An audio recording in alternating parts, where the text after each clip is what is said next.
اسی لیے قرآن میں اللہ فرماتے ہیں فَفِرُّوا إِلَى اللَّهِ، اللہ کی طرف دوڑو، اللہ کی طرف دوڑو، رخ اپنا ادھر کو رکھو، ادھر کو. اس دوڑ میں اگر لڑکتے پھڑکتے بھی پہنچ گئے اللہ قبول کر لے گا. لیکن آج مسلمان اللہ کی طرف دوڑ نہیں رہا، اس کا زاویہ دنیا کی طرف ہو گیا. وہ گناہوں کی دلدل میں پھنستا چلا جا رہا ہے، وہ ادھر آنے کی کوشش ہی نہیں کر رہا.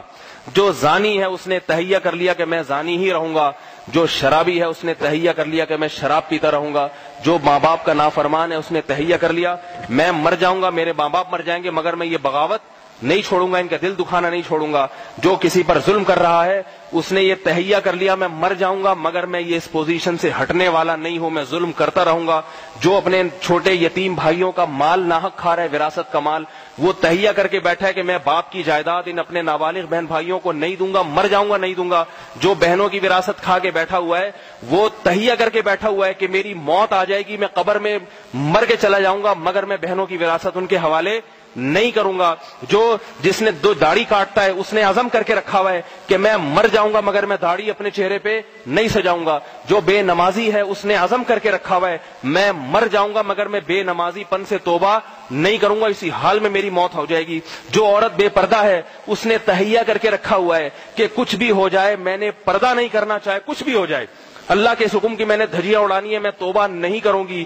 اور جو کافر ہے اس نے عزم کر کے رکھا ہوا ہے کہ میں اسلام کے بارے میں تحقیق کر کے اس مذہب کو قبول نہیں کروں گا، چاہے کچھ بھی ہو جائے، میں اپنے باپ دادا کے دین پہ رہوں گا. اولو کان آباؤہم لا یعقلون شیئا ولا یہتدون، چاہے میرے ماں باپ اندھے تھے اور بتوں کے سامنے جھکتے تھے، جن بتوں کو اپنے ہاتھوں سے بناتے انہی سے مانتے تھے، ایسی بے عقلی کی بات تو مان لوں گا مگر باپ دادا کے دین کو نہیں چھوڑوں گا، خدا کیا کہتا ہے یہ نہیں دیکھوں گا. تو میرے بھائی جب آپ نے عزم کر لیا ہے تو قرآن کے الفاظ ہیں انلزمکموہا وانتم لہا کارہون، تم نہیں چاہتے جنت میں جانا اور ہم تمہیں گھسیٹ کے جنت میں لے جائیں. اللہ فرماتے ہیں ایسا نہیں ہو سکتا. تم جہنم کی آگ سے بچنا نہیں چاہتے اور ہماری رحمتیں تم پر ہوں ہم پھر بھی گھسیٹ کر لے آئیں، ایسا نہیں ہوگا. پہل تمہیں کرنی پڑے گی، تھوڑی سی رغبت تمہیں دکھانی پڑے گی، پھر ہماری رحمت کے دریا اور سمندر تمہارے اوپر ہم الٹ دیں گے، امڑ دیں گے، بھر بھر کے رحمت بہائیں گے تمہارے اوپر. تمہیں پہل کرنی پڑے گی. اور اگر تم ڈھیٹ ہو، تم اکڑے ہوئے ہو، تو میں خدا ہوں، میں تمہاری ڈھیٹ اور اکڑ سے ڈرنے والا نہیں ہوں، جہنم کی آگ میں جلا کے کوئلہ بنا دوں گا. قرآن کے الفاظ ہیں وَهُمْ فِيهَا كَالِحُونَ، فرمایا آگ میں جلیں گے اور جلتے جلتے کوئلہ بن جائیں گے. تَلْفَحُ وُجُوهَهُمُ النَّارُ، جہنم کی آگ ان کے چہروں کو جھلسے گی اور اللہ پھر ان کو تانا دیں گے أَلَمْ تَكُنْ آيَاتِي تُتْلَىٰ عَلَيْكُمْ، کیا میری آیات تمہیں پڑھ کے نہیں سنائی جاتی تھی کہ اس آگ میں تمہیں جانا ہے، اس آگ میں تمہیں جلنا ہے، تو اس آگ سے بچنے کی تم نے کیا فکر کی؟ تو وہ کہیں گے ربنا غلبت علینا شقوتنا، ہماری عقلیں ماری گئی تھیں، ہماری بدقسمتی بدبختی غالب آ گئی تھی، ہمیں سب پتا تھا لیکن ہمیں تیری ان آیات پہ یقین نہیں آتا تھا. ہم یہی کہتے تھے کیسے جائیں گے، جیسے مزے دنیا میں اڑا رہے ہیں ایسے ہی بعد میں بھی مزے ہوں گے، چاہے ہم تیرے نافرمانی کیوں نہ ہوں. اللہ فرماتے ہیں پھر وہ کہیں گے ربنا اخرجنا منہا، ایک دفعہ تو ہمیں جہنم سے نکال لے، اس آگ کو ہم نے اپنی آنکھوں سے دیکھ لیا ہے، ایک دفعہ نکال لے. فَإِنْ عُدْنَا، دوبارہ دنیا میں جا کے ہم نے کفر اختیار کیا، بت پرستی کی، عیسیٰ ابن مریم کو اللہ کا بیٹا کہا، پیغمبر سے مدد مانگی تجھے چھوڑ کر، یا کسی بھی کوئی بھی شرک کیا ہم نے، ماں باپ کا دل دکھایا، بہنوں کی وراثت غصب کرنے کی کوشش کی، چھوٹے نابالغ بھائیوں کا حصہ کھانے کی کوشش کی، نماز قضا کرنے کی کوشش کی، اگر ہم نے کوئی بھی جرم کیا فَإِنَّا ظَالِمُونَ، تو جو چاہے ہمیں سزا دینا، ہم کھانے کے لیے تیار ہیں، دوبارہ تجھ سے دنیا میں جانے کا مطالبہ نہیں کریں گے. اللہ فرمائیں گے اخسؤوا فیہا، اس میں ذلیل ہو کر پڑے رہو، ولا تکلمون، مجھ سے کلام نہ کرنا. بڑی مہلت دی تھی موت تک، ایک آنسو بہا لیتے، ایک آنسو دنیا میں، ایک دفعہ زبان کو ہر کسی حرکت دے دیتے، اے اللہ معاف کر دے اب نہیں کریں گے، رحمت کے دریا بہا دیتا. حدیث میں آتا ہے کہ 2 قطرے جہنم کی آگ کو بجھا دیتے ہیں، ایک اللہ کی راہ میں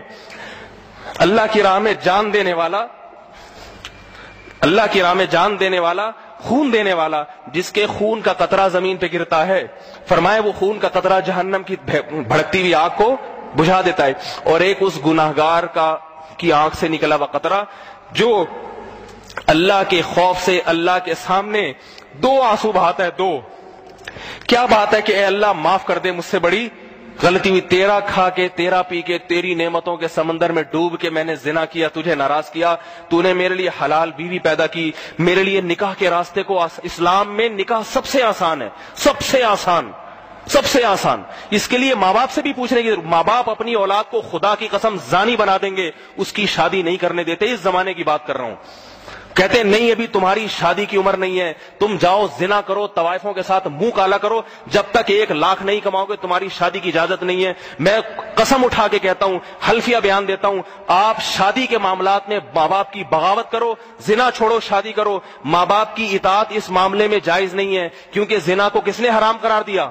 اللہ نے۔ یہ ماں باپ آپ کو اللہ کے عذاب سے خدا کی قسم نہیں بچا سکتے، جب اللہ عذاب دینا چاہے گا نہیں بچا سکتے۔ اللہ کہیں گے کہ اب باقی چیزوں میں بھی ماں باپ کی پوچھ کے چلتا تھا، ہر چیز میں اتنا فرمانبردار تھا، جس شادی کو نکاح کو میں نے حلال کیا اس شادی کو چھوڑ کر تو طوائفوں کے پاس گرل فرینڈ کے پاس کیوں جاتا تھا؟ اس لیے اپنی ذمہ داری پہ اگر کوئی بالغ شادی کرنا چاہے زنا سے بچنے کے لیے تو ماں باپ کو روکنے کی اجازت نہیں، روکتے ہیں۔ اگر آپ کو خطرہ ہے کہ میں رک گیا تو زنا کر لوں گا تو آپ پر شادی کرنا فرض ہو جاتا ہے۔ اگر خطرہ ہو، کسی بھی مفتی سے پوچھ لو، وہ یہی کہے گا کہ جس نوجوان کو ڈر ہے نا کہ اگر میں نے شادی نہیں کی میں زنا کر لوں گا، اس پر شادی کرنا کیا ہو جاتا ہے میرے بھائی؟ فرض ہو جاتا ہے۔ اگر اس میں استطاعت ہے تو وہ نہیں کرے گا، گنہگار ہوگا، قیامت میں پوچھا جائے گا اس سے۔ اس لیے ماں باپ کو اجازت نہیں ہے اس میں روکنے کی، اجازت نہیں ہے اس میں، لیکن روک رہے ہیں ماں باپ کیونکہ ان کو آخرت کی آگ کی فکر نہیں ہے، آخرت کی آگ کی فکر نہیں ہے، وہ دنیا کی فکروں میں لگے ہوئے ہیں۔ اور اللہ کے نبی نے کیا فرمایا؟ 3 آدمیوں کی مدد اللہ نے اپنے ذمہ واجب کر لی ہے، کیونکہ اللہ کو زانی سے نفرت ہے نا، اور اللہ آگ سے بچانا چاہتے ہیں۔ تو حدیث میں آتا ہے کہ جو شخص ان تینوں میں ایک وہ ہے جو زنا سے بچنے کے لیے شادی کرنا چاہتا ہو، تو اللہ کے نبی نے کیا فرمایا؟ اس کی مدد کس نے؟ اپنے اللہ نے کہا تو ہمت کر، میں تجھے رشتہ بھی دلاؤں گا اور تیرے مال میں برکت بھی پیدا کر دوں گا، خرچے پورے کروا دوں گا، تو ہمت کر۔ تو اس جس کی مدد اللہ نے ذمے میں واجب کر لی ہو، اس لیے کہ تاکہ یہ بدکاری سے بچ جائے، بدکاری سے بچ جائے، تو ماں باپ کو اس سے روکنے کا حق ہے؟ بتاؤ میرے بھائی۔ اللہ حوصلہ افزائی کر رہے تو ہمت کر، میں مدد کروں گا تیرے ساتھ۔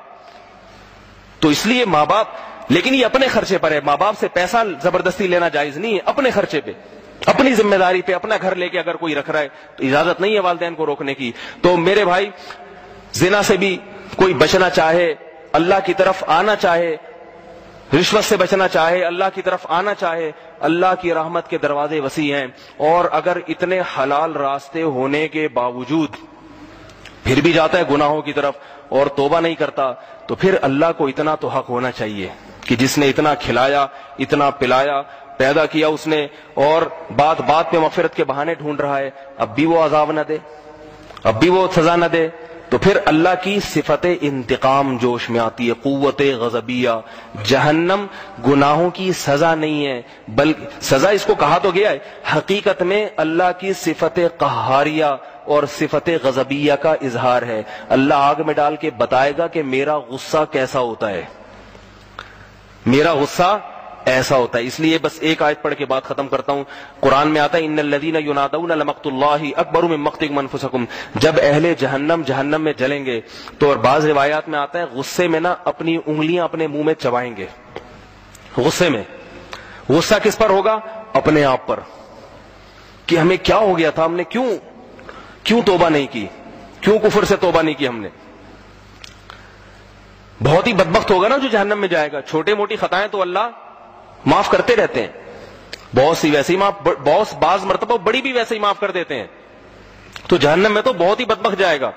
تو حدیث میں بعض روایت میں آتا ہے وہ غصے میں نا اپنی انگلیاں چبائیں گے، کافر بھی اور نافرمان بھی، کہ یار ہم نے کیا کیا یہ۔ تو اللہ ان سے کہیں گے کہ تمہیں آج اپنے اوپر جتنا غصہ ہے، جب تمہیں ہمارے احکام کی طرف بلایا جاتا تھا، حی علی الصلاۃ کی ندا لگتی تھی، آؤ نماز کی طرف، یہ ندا مؤذن تو دیتا ہے مگر کس کی حکم پہ دیتا ہے؟ اللہ کے۔ یہ آواز مؤذن کی نہیں ہوتی، حقیقت میں کس کی آواز ہوتی ہے؟ ہر نماز میں حی علی الصلاۃ آ جاؤ، حی علی الفلاح آ جاؤ۔ پہلے اللہ اپنی عظمت پر، اللہ اکبر، سب سے بڑا میں ہوں، دیکھ لو، دکان بڑی نہیں ہے، بیوی بڑی نہیں ہے، ماں باپ بڑے نہیں ہیں، یہ بڑے ہیں مگر ان سب سے بڑا کون ہے؟ میں ہوں، میں۔ بار بار ہر نماز میں ڈیوٹی لگا دی اللہ نے مؤذن کی۔ تو اس کے باوجود بھی جب تم نہیں آتے تھے تو اللہ فرماتے ہیں ہمیں تم پر اس سے بھی زیادہ غصہ آتا تھا جتنا تمہیں آج اپنے اوپر آ رہا ہے. سمجھ میں آ رہی ہے بات؟ جرم تو صرف ایک نماز چھوڑ دینے کا ہے نا، لیکن غضب کس کو دلا رہے ہو؟ خدا کو، جس نے بنایا کھلایا. یہ نیند بھی اسی نے دی جو خراٹے لے کے سو رہا ہے نا اور فجر میں اٹھتا ہوا کہتا ہے مجھے بڑی سخت نیند آ رہی ہے. تو یہ نیند کی نعمت کس نے دی؟ وَجَعَلْنَا نَوْمَكُمْ سُبَاتًا، فرمائے ہم نے تمہاری نیند کو ایسا بنایا کہ دنیا سے تمہارا رشتہ کاٹ دیتی ہے اور پرسکون ہو جاتے ہو تم. یہ تو ہم نے کیا ہے، ہم تم سے یہ نیند کی نعمت چھین بھی تو سکتے ہیں. تو ایسی نعمت اس نے دی نیند کی، اس کا تقاضا یہ کہ وہ تھوڑی دیر کے لیے بلا رہا ہے تو قربانی دے کے آ جاؤ، فجر پڑھ لو. خواتین صبح بچوں کے اسکول کے لیے تو بڑی متحرک ہوتی ہیں، 4 بجے سے اٹھ جائیں گی، فجر کی نماز میں سوتی رہتی ہیں. جو پکی نمازی ہیں وہ پھر آخر میں 2-3 منٹ پہلے اٹھ کے ہوڑ ہاڑ کر کے 2 فرض پڑھ لیے، نہیں پڑھے قضا ہو گئی. اور جو کچی نمازی ہیں وہ پھر وہ بھی چھوڑ دیتی ہیں. لیکن اسکول کی ٹائمنگ دیکھو، جیسی وین آنے والی ہوتی ہے سب پہلے سے ناشتہ بنا کے ٹفن، بچے کے کپڑے بھی استری. اس میں کوئی یہ نہیں کہتا کہ ایکچولی رات کو ذرا دیر ہو گئی تھی سونے میں تو ایکچولی صبح آنکھ کھلنے میں بڑا مسئلہ ہو گیا، اصل میں بچہ بھی تھکا ہوا تھا، میں نے کہا چلو چھوڑو. نا. دنیا کے چند ٹکے کچھ بابو بن جائیے، کچھ بن جائے، کما کے 4 پیسے لے آئے، اس کے لیے تو اتنی قربانیاں دی جا رہی ہیں. نہ سردی دیکھی جاتی ہے، حکومت 1 گھنٹہ آگے کر دے تو بھی 1 گھنٹہ پیچھے لے جائے تو اسی حساب سے پیچھے چلے جائیں گے. لیکن نماز فجر کی جو اتنا مبارک عمل، باوضو ہو کے دانت صاف کر کے فجر میں پیچھے کھڑے ہو کر تلاوت سنو، کیا مزہ آتا ہے، کتنا مزہ آتا ہے اس تلاوت کرنے میں، اس تلاوت سننے میں اور سجدہ کرنے میں. وہ کام کرنے کے لیے تیار نہیں ہے. اور ایک دفعہ نہیں، جب سے بالغ ہوئے اذان سنتے چلے آ رہے ہیں. اللہ مہلت دے رہا ہے، اب توبہ کر لے گا. اگر 100 سال نماز چھوڑ دی، 101ویں سال میں خیال آیا اللہ اب تک تو نہیں پڑھی، اب سے شروع کرتا ہوں، اللہ کہ چل آج سے قبول کر دوں گا، میں بس پچھلی معاف کر دوں گا، پھر بھی نہیں کر رہا، عزم کیا ہوا نمازی بننا ہی نہیں ہے، تو میرے بھائی انلزمکموہا وانتم لہا کارہون. اللہ فرماتے ہیں پھر ہم زبردستی نہیں تھوپ سکتے تمہارے سر پہ. اور تمہیں جب ہم بلاتے ہیں تمہیں غصہ جو آتا ہے نا، ہمیں تم پر اس سے بھی زیادہ غصہ آتا ہے. اور ایک جگہ اللہ نے فرمایا جب اللہ تجلی ظاہر کریں گے حشر میں تو ان تمام اللہ والے سجدے میں گر جائیں گے. اس وقت سجدے میں مزہ بہت آئے گا لوگوں کو، اللہ کی ذات جلوہ فروز ہوگی. اللہ فرماتے ہیں کہ بعض لوگ ہوں گے جن کی کمر تختے کی بنا دیں گے، جھک نہیں سکیں گے، وہ دل چاہے گا کہ خدا کے سامنے جھکیں، جھک نہیں سکیں گے. اللہ فرماتے ہیں یہ وہ لوگ ہیں یدعون الی السجود وهم سالمون، کہ دنیا میں ان کو سجدے کے لیے بلایا جاتا تھا، اس وقت ان کی کمر بھی ٹھیک تھی، جھک سکتے تھے، مگر تکبر تھا کہ آتے نہیں تھے، آ کے جھکتے نہیں تھے. صحیح کمریں تھیں، بالکل صحت مند تھے، لیکن آ کے ہمارے سامنے جھکتے نہیں تھے. آج جب اہل ایمان محبت عشق میں جھکیں گے ہمارے سامنے تو تمہیں جھکنے کی اجازت، تو بے نمازی آخرت میں بھی سجدے سے محروم کر دیا جائے گا. اس لیے میرے بھائی اپنی جان پر ہم سب کو رحم کرنا چاہیے.